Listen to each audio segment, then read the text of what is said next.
नमस्कार, मैं हूं अंजलि और आप देख रहे हैं आरपीएस समाचार। तो चलो शुरुआत करते हैं आज की मुख्य खबर से। एक बार लगाओ 3 बार काटो, इस फसल से लाखों का मुनाफा कमा रहा किसान। आपको बता दें कि अशोक गुप्ता पहले गन्ना, गेहूं, धान की खेती करते थे। छुट्टा जानवरों और रासायनिक कीटनाशकों एवं उर्वरकों पर निर्भर रहने से उनकी फसल की लागत दिन प्रतिदिन बढ़ रही थी।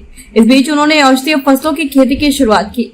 इससे वह सालाना लाखों का मुनाफा कमा रहे हैं। उत्तर प्रदेश के सीतापुर के रहने वाले अशोक गुप्ता परंपरागत फसलों की खेती करते थे। हर साल लगातार लागत इजाफा होने और छुट्टा जानवरों के आतंक से उन्हें खासा नुकसान झेलना पड़ता था।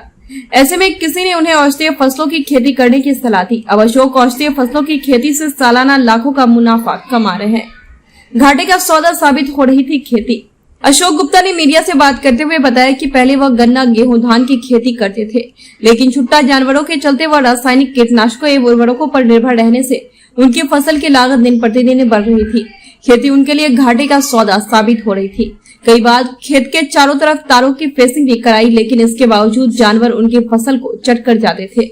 सीतापुर बिस्वा ब्लॉक के गांव कमुवा के अशोक गुप्ता आगे बताते हैं कि साल 2017 में कृषि विज्ञान केंद्र कटिया से संपर्क में आने के बाद उन्होंने सी मैप लखनऊ से प्रशिक्षण दिलाया गया। फिर 1 एकड़ जमीन पर ब्राह्मी बकोपा की खेती शुरू की।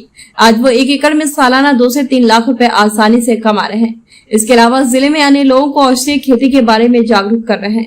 अशोक गुप्ता बताते हैं कि ब्राह्मी बकोपा की खेती बहुत ही लाभदायक है। औषधीय गुणों की वजह से छुट्टा जानवर इसे खाते नहीं है।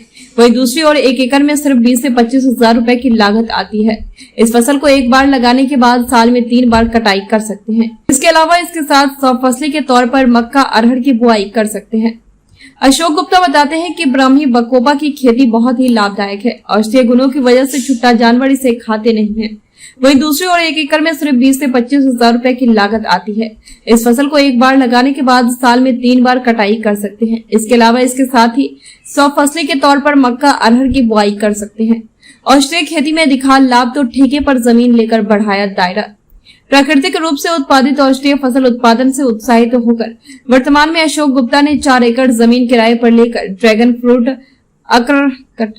अकरकरा, केमिकल, तुलसी, अश्वगंधा, हिबिक्स की खेती करने लगे, जिनसे उन्हें वार्षिक रूप में 7 से 8 लाख रुपए की आय प्राप्त होती है। बाजार की बात करें तो इनकी फसल प्राकृतिक रूप से उत्पादित होने के कारण खरीदार इनके खेत से ही फसल लेने के लिए तैयार रहते हैं। अशोक के मुताबिक कि पहले जब हम रासायनिक उर्वरकों, कीटनाशकों से फसल उत्पादित करते थे तो हमें स्वयं बाजार ढूंढना पड़ता है, लेकिन प्राकृतिक तरीके से खेती करने की वजह से लोग उनकी फसल खरीदने वाले खेतों तक पहुँच जाते हैं। रिपोर्ट संपादक रघुनाथ प्रसाद शास्त्री। खबरों में अब तक लिए बस इतना ही। मिलते हैं फिर ऐसी ही बड़ी खबर के साथ। तब तक के लिए नमस्कार और देखते रहिए आरपीएस समाचार।